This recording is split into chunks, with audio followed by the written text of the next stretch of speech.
हमारा new topic है अब बिंदुसार। हमने पहले पढ़ा था चंद्रगुप्त मौर्य और उसके बाद आता है बिंदुसार। बिंदुसार में हम क्या देखते हैं कि चंद्रगुप्त मौर्य का पुत्र व उत्तराधिकारी था, यानी कि जो बिंदुसार था वो चंद्रगुप्त मौर्य का पुत्र व उसका उत्तराधिकारी था, जिसे यूनानी लेखक एमिथ्रोचेट्स कहते हैं, यानी कि यूनानी लेखकों द्वारा इसका नामकरण एमिथ्रोचेट्स के रूप में किया गया है। वायु पुराण में इसे भद्रसार कहा गया है और जैन ग्रंथों में इसे सिंहसेन कहा गया है, यानी कि जो बिंदुसार है उसे वायु पुराण में भद्रसार और जैन ग्रंथों में सिंहसेन कहा गया है। दिव्यावदान के अनुसार इसके शासन काल में तक्षशिला में 2 विद्रोह हुए थे, यानी कि जो बिंदुसार था उसके शासन काल में तक्षशिला में 2 विद्रोह हुए, जिसमें अशोक और सुसीम को भेजा गया था। यानी इसके जो 2 पुत्र हैं यानी अशोक और सुसीम, उनको भेजा गया था। और बिंदुसार के दरबार में यूनानी शासक एंटियोकस प्रथम ने डायमेकस को राजदूत नियुक्त किया, यानी कि बिंदुसार ने एंटियोकस प्रथम को एक संदेश भिजवाया कि मुझे 3 चीजें चाहिए, मुझे मदिरा चाहिए, मुझे अंजीर चाहिए और मुझे राजदूत चाहिए। मुझे मदिरा चाहिए, मुझे अंजीर चाहिए, मुझे राजदूत चाहिए। एंटियोकस ने कहा कि हम आपको मदिरा भिजवा देंगे, हम आपको अंजीर भिजवा देंगे, लेकिन हमारे दरबार में राजदूत भेजने की प्रथा नहीं है। लेकिन फिर बाद में एंटियोकस प्रथम ने डायमेकस को बिंदुसार के दरबार में राजदूत नियुक्त कर दिया।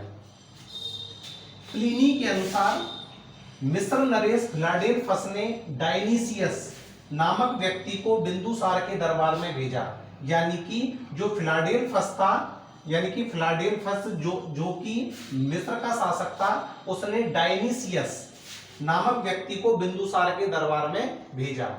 कहने का अर्थ यह है कि जो बिंदुसार है वो चंद्रगुप्त मौर्य का पुत्र था और उसका उत्तराधिकारी था, जिसे यूनानी लेखक एमिथ्रोचेट्स कहते हैं, जिसे यूनानी लेखकों द्वारा एमिथ्रोचेट्स कहा गया। वायु पुराण में इसे भद्रसार और जैन ग्रंथों में इसे सिंहसेन कहा जाता था। इसके साथ ही इसके शासनकाल में तक्षशिला में 2 विद्रोह हुए, यानी कि तक्षशिला में जो 2 विद्रोह हुए उसमें अशोक और सुसीम को भेजा गया।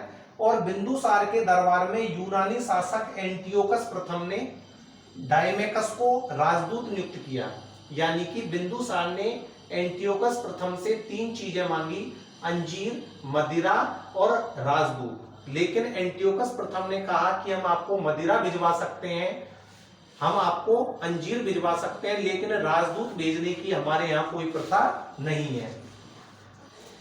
इसके बाद है प्लिनी के अनुसार मिस्र नरेश फिलाडेल्फस ने डियानिसियस नामक व्यक्ति को बिंदुसार के दरबार में भेजा। बस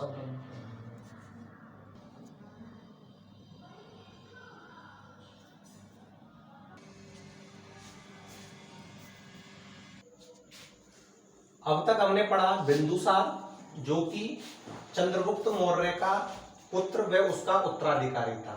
अब हम पढ़ेंगे बिंदुसार का पुत्र अशोक, यानी कि बिंदुसार ने 272 तक अपना शासन किया, यानी और उसके बाद अशोक गद्दी पर बैठा, यानी कि जिसका समय है 273 से लेकर 232 ईसा पूर्व। 273 से और 269 तक, यानी कि 4 साल इसका अपने 99 भाइयों के साथ उत्तराधिकार युद्ध हुआ और उत्तराधिकार युद्ध होने के बाद यह 269 में अंततः राजगद्दी पर बैठा।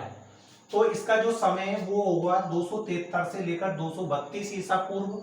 जैन अनुश्रुति के अनुसार बिंदुसार की इच्छा के विरुद्ध मगध के शासन पर अधिकार कर लिया। इसका अर्थ है जैन अनुश्रुति के अनुसार, यानी कि जो जैन ग्रंथ मिलते हैं उन जैन ग्रंथों के अनुसार बिंदुसार की इच्छा के विरुद्ध, बिंदुसार यह नहीं चाहता था कि अशोक गद्दी पर बैठे, वह अशोक को गद्दी पर नहीं बैठाना चाहता था, फिर भी उसके विरुद्ध जाकर वह मगध के शासन पर उसने अधिकार कर लिया। दक्षिण भारत से प्राप्त गुर्जरा व मास्की अभिलेख प्राप्त हुए हैं। अभिलेख जो कि सामान्यतः किसी पत्थर पर लिखे जाते थे, शिलालेख, या किसी प्रकार के लेख, तो दक्षिण भारत से प्राप्त गुर्जरा व मास्की अभिलेखों में उसका नाम अशोक मिलता है। यानी कि हमसे जब कोई जनरली क्वेश्चन पूछा जाए कि अशोक का यानी अशोक नाम का उल्लेख किन अभिलेखों में मिलता है, तो गुर्जरा व मास्की अभिलेखों में मिलता है। जब बिंदुसार गद्दी पर बैठा हुआ था तो उस समय बिंदुसार ने अशोक को विदिशा भेजा था। तो विदिशा भेजते समय जब वह तक्षशिला का उत्तराधिकारी था तो उस समय विदिशा की राजकुमारी से इसने विवाह किया, जिससे पुत्र महेंद्र व पुत्री संघमित्रा का जन्म हुआ। अशोक के अभिलेखों में उसकी रानी कारुबाकी का भी उल्लेख मिलता है। यानी कि जो अशोक के अभिलेख हैं उनसे ये ज्ञात भी होता है कि उसकी एक अन्य पत्नी कारुबाकी भी थी। राज्याभिषेक के 7वें वर्ष, इसमें सबसे महत्वपूर्ण ध्यान देने वाली बात यह है कि हम राज्याभिषेक का समय 269 मानेंगे, 269 BC, 269 ईसा पूर्व। तो 269 राज्याभिषेक के 7वें वर्ष, इसका अर्थ ये हुआ कि 262 ईसा पूर्व में इसने अपने साम्राज्य में कश्मीर व खोतान के अनेक क्षेत्रों को मिलाया। इसने कश्मीर व खोतान के अनेक क्षेत्रों को अपने मगध साम्राज्य में मिला लिया था। और राज्याभिषेक के 8वें वर्ष यानी कि 261 BC में इसने कलिंग युद्ध लड़ा।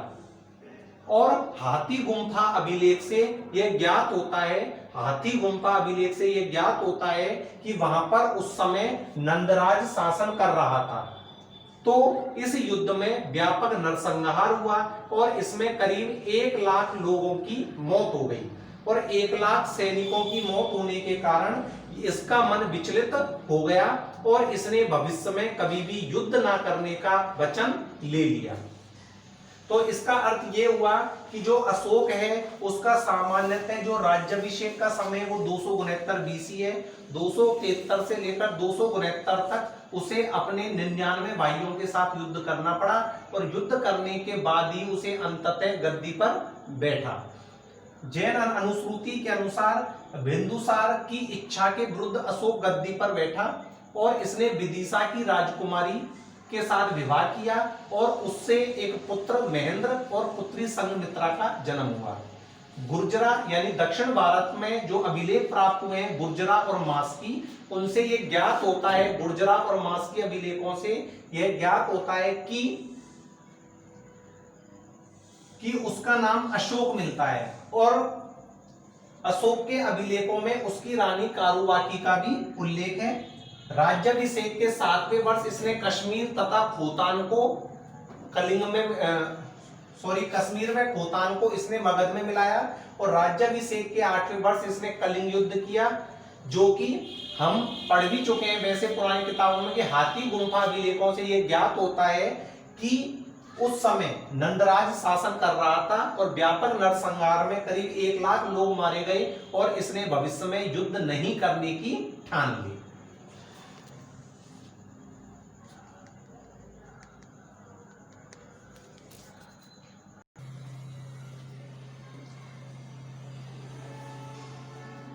अशोक जो कि पहले से शैव था, उसने निर्ग्रोध एवं उपगुप्त के प्रभाव में आकर अशोक बौद्ध धर्म में दीक्षित हो गया। यानी कि निर्ग्रोध व उपगुप्त के प्रभाव में आकर इसने बौद्ध धर्म को अपना लिया। कहने का अर्थ यह है कि इसके जो दादाजी थे यानी कि जो चंद्रगुप्त मौर्य थे उन्होंने जैन धर्म को अपनाया था। इसके बाद जो बिंदुसार थे उन्होंने आजीवक धर्म को अपनाया और उसके बाद जो अशोक था उसने बौद्ध धर्म को अपनाया।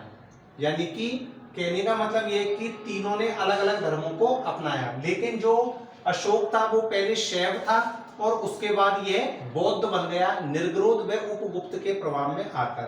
अब आप ये बताओ कि चंद्रगुप्त मौर्य को दीक्षित किसने किया? भद्रबाहु ने। तो जैन धर्म को दीक्षित किसने किया था? जैन धर्म में भद्रबाहु ने। और इसी ने ही बराबर की पहाड़ियों में अशोक ने 4 गुहाओं का निर्माण करवाया, जिनका नाम था कर्ण, सुदामा, विश्व झोपड़ी और चौपर। कर्ण, सुदामा, विश्व झोपड़ी और चौपर या चौपार का निर्माण करवाया। और 10वें वर्ष यानी कि जो अशोक था उसने 10वें वर्ष बोधगया और 20वें वर्ष लुम्बिनी की यात्रा की। अब जो लुम्बिनी है वो बौद्ध धर्म से जुड़ा हुआ है तो बौद्ध धर्म से जुड़ा होने के कारण या भगवान बुद्ध से जुड़ा होने के कारण इसने रुम्मनदेही अभिलेख से हमें यह ज्ञात होता है कि अशोक ने भू राजस्व की दर को 1/6 से घटाकर 1/8 कर दिया प्रभावित होकर। और इसके साथ ही जो अशोक है, अशोक के बारे में जो हमने पढ़ा है कि दक्षिण में हमें 2 अभिलेख प्राप्त हुए, गुर्जरा और मास्की, उनसे हमें अशोक के बारे में पता चलता है।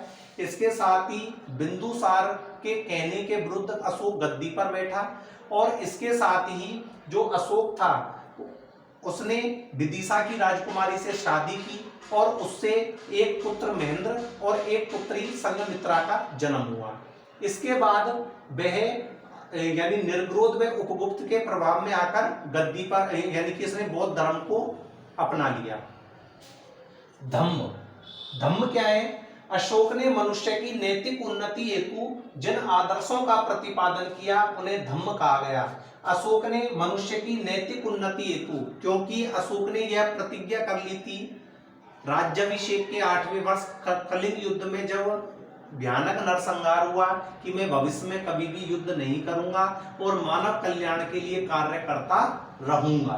तो मानव कल्याण के लिए कार्य करते समय इसने धम्म की घोषणा की और अशोक ने मनुष्य की नैतिक उन्नति हेतु जिन आदर्शों का प्रतिपादन किया उन्हें धम्म कहा गया। तो उन्हें धम्म कहा गया है।